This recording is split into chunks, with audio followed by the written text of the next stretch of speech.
Hello friends, എൻ്റെ പുതിയൊരു വീഡിയോയിലേക്ക് നിങ്ങൾക്കെല്ലാവർക്കും സ്വാഗതം.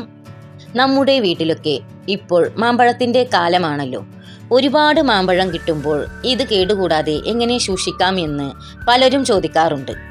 ഇന്ന് നമ്മൾ തയ്യാറാക്കുന്നത് നല്ല നാടൻ മാംഗോ പൾപ്പാണ്. മാമ്പഴക്കാലം കഴിഞ്ഞാലും മാസങ്ങളോളം നമുക്കിത് ഫ്രിഡ്ജിൽ സൂക്ഷിക്കാം.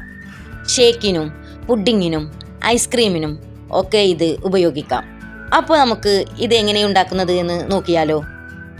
ആദ്യം മാമ്പഴം നന്നായി കഴുകി തൊലി കളഞ്ഞ് ചെറിയ കഷ്ണങ്ങളാക്കി മാറ്റാം. നാരില്ലാത്ത മാമ്പഴം, ഉദാഹരണത്തിന് അൽഫോൺസ അല്ലെങ്കിൽ വരിവര എടുക്കുന്നതാണ് പൾപ്പിന് ഏറ്റവും നല്ലത്. ഇനി അതില്ലെങ്കിലും നമ്മുടെ നാടൻ മാമ്പഴമാണെങ്കിലും കുഴപ്പമില്ല കേട്ടോ. നന്നായി നമ്മൾ അടിച്ചതിന് ശേഷം ഒരു അരിപ്പയിലിട്ട് അരിച്ചെടുത്ത നാരുകളൊക്കെ ഒന്ന് മാറ്റിയാൽ മതി. കടയിൽ നിന്നൊക്കെ നിങ്ങൾ മേടിക്കുകയാണെങ്കിൽ ഈ മാമ്പഴം തന്നെ മേടിക്കാനൊന്ന് ചൂസ് ചെയ്യണേ. അപ്പോൾ പൾപ്പ് ഉണ്ടാക്കുമ്പോൾ ഒന്നും കൂടിയും പെർഫെക്റ്റ് ആയിട്ട് കിട്ടും. ഇനി ഈ കഷ്ണങ്ങൾ മിക്സിയുടെ ജാറിൽ ഇട്ട് വെള്ളം അല്പം ചേർത്താൽ മതി കേട്ടോ. കൂടുതൽ വെള്ളം ചേർക്കണ്ട, നമുക്ക് പൾപ്പ് ഉണ്ടാക്കാനുള്ളതല്ലേ. കൂടുതൽ വെള്ളം ചേർത്തിട്ടുണ്ടെങ്കിൽ അത്രയും നേരം നമ്മൾ വറ്റിച്ചെടുക്കണം. നല്ല സ്മൂത്തായിട്ട് മിക്സിയിൽ അരച്ചെടുക്കാം. ഇനി നമുക്ക് അടിച്ചെടുത്ത പൾപ്പ് ഒരു ചുവട് കട്ടിയുള്ള പാത്രത്തിലേക്ക് മാറ്റാം. ഇതുപോലെ നമ്മൾ പൾപ്പ് ഉണ്ടാക്കിയെടുക്കുകയാണെങ്കിൽ നമുക്ക് ഐസ്ക്രീം ഉണ്ടാക്കാൻ ഈ പൾപ്പ് ഉപയോഗിക്കാൻ പറ്റും. അതുപോലെ തന്നെ നമുക്ക് പുഡിംഗ് ഉണ്ടാക്കാൻ ഈ പൾപ്പ് ഉപയോഗിക്കാൻ പറ്റും. ജ്യൂസ് ഉണ്ടാക്കാൻ പെട്ടെന്നൊരു വിരുന്നേരൊക്കെ നമ്മൾ വീട്ടിലേക്ക് വരികയാണെങ്കിൽ, ഗസ്റ്റൊക്കെ വരികയാണെങ്കിൽ നമുക്ക് ഈ പൾപ്പ് ലേശം ഒഴിച്ച് അതിലേക്ക് ഒരു ലെസ് ഐസ് വാട്ടർ ഒഴിച്ച് കഴിഞ്ഞാൽ നമുക്ക് പെട്ടെന്ന് തന്നെ തയ്യാറാക്കി കൊടുക്കാം. നമ്മുടെ ഈ മാങ്ങ പൾപ്പ് ഉണ്ടാക്കാൻ വേണ്ടിയിട്ട് അതിലേക്ക് ഇനി ഇടുന്നത് കുറച്ച് പഞ്ചസാരയാണ്. പഞ്ചസാരയും നമ്മുടെ മാങ്ങാ പൾപ്പുമായിട്ട് നല്ലവണ്ണം ജ്യൂസുമായിട്ട് നല്ലവണ്ണം മിക്സ് ചെയ്ത് കൊടുക്കുക. നമ്മളെ പഞ്ചസാരയൊക്കെ ഒന്ന് അലിഞ്ഞ് കിട്ടട്ടെ.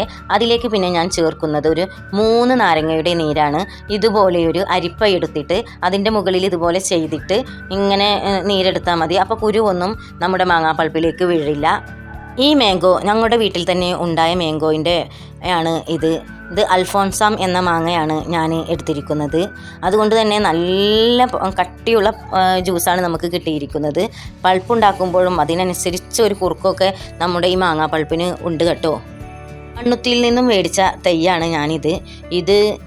3 കൊല്ലം കഴിഞ്ഞപ്പോഴേക്കും അത് കായ്ക്കൽ തുടങ്ങിയിട്ടോ എൻ്റെ മാവ്. അത്യാവശ്യം മാങ്ങ നമുക്ക് ഇപ്പോൾ ആ മാവിൽ നിന്നും കിട്ടിയിട്ടുണ്ട്. അപ്പോൾ നമ്മൾ അതൊന്നും വേസ്റ്റ് ചെയ്യാതെ ഇങ്ങനെ ഓരോന്ന് ചെയ്തു എടുക്കുകയാണ് ചെയ്യുന്നത്.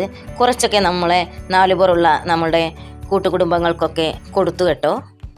നമ്മുടെ മാങ്ങാ ജ്യൂസ് വറ്റി നമ്മുടെ എടുത്ത പാത്രത്തിൽ പകുതി ആകുന്നത് വരെ നമ്മൾ വറ്റിച്ചെടുക്കണം. അതുവരെ നമ്മൾ ഇങ്ങനെ കുറുക്കി എടുക്കണം. നമ്മുടെ ലോ ഫ്ലെയിമിൽ ഒന്ന് നല്ല തള തുടങ്ങിയാൽ നമ്മൾ ലോ ഫ്ലെയിമിൽ ഇട്ടിട്ട് ഇങ്ങനെ കുറുക്കിയെടുത്താൽ മതി. എപ്പോഴും നമ്മൾ ചട്ടകം വെച്ചിട്ട് ഇളക്കിക്കൊണ്ടിരിക്കണം. അല്ലെങ്കിൽ നമ്മുടെ മാങ്ങയുടെ പൾപ്പൊക്കെ അടിയിൽ പോയിട്ട് പറ്റിയിരുന്ന് കരിഞ്ഞു പിടിക്കാനുള്ള ഒരവസ്ഥ വരും. അപ്പോൾ നമുക്കിനി ഫ്ലെയിം ഓഫ് ചെയ്യാം. നമ്മുടെ മാങ്ങാപ്പൾപ്പ് ആയിട്ടുണ്ട്. ഏകദേശം 10 to 15 മിനിറ്റ് ഇങ്ങനെ കുറുക്കിയെടുക്കുന്നത് വഴി ഇതിലെ ജലാംശം പൂർണ്ണമായും മാറിക്കിട്ടും. ഇതാണ് പൾപ്പ് കൂടുതൽ കാലം കേടാവാതിരിക്കാൻ സഹായിക്കുന്നത് കേട്ടോ. വളരെ പെട്ടെന്ന് ഉണ്ടാക്കിയെടുത്തു നമ്മുടെ മാങ്ങാപ്പൾപ്പ് അല്ലേ. വളരെ എളുപ്പമല്ലേ നമ്മുടെ മാങ്ങാപ്പൾപ്പ് ഉണ്ടാക്കി എടുക്കാൻ. ഈ ചൂടുകാലത്ത് കുടിക്കാൻ പറ്റിയ ഒരു അടിപൊളി മാങ്ങാ പൾപ്പിയാണ് ഞാൻ നിങ്ങൾക്ക് കാണിച്ചു തന്നിരിക്കുന്നത്.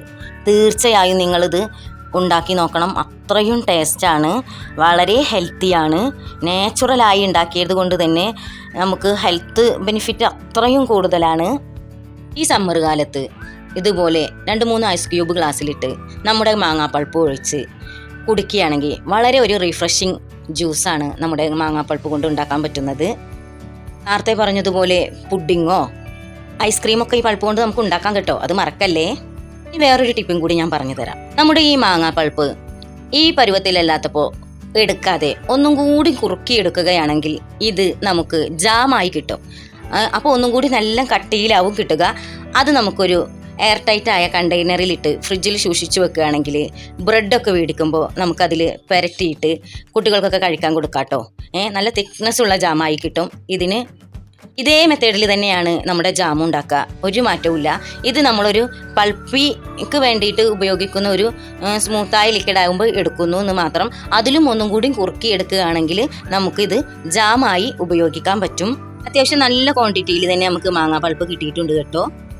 നമ്മുടെ വീട്ടിലുണ്ടാക്കുന്ന ഈ ശുദ്ധമായ മാംഗോ പൾപ്പ് എല്ലാവരും ഒന്ന് ട്രൈ ചെയ്തു നോക്കണേ. വീഡിയോ ഇഷ്ടമായെങ്കിൽ ലൈക്ക് ചെയ്യാനും നിങ്ങളുടെ അഭിപ്രായങ്ങൾ കമൻറ്റ് ചെയ്യാനും മറക്കരുത്. ഇതുപോലുള്ള നാടൻ റെസിപ്പികൾക്കായി ചാനൽ സബ്സ്ക്രൈബ് ചെയ്യുക. അടുത്ത വീഡിയോയിൽ വീണ്ടും കാണാം. ബൈ.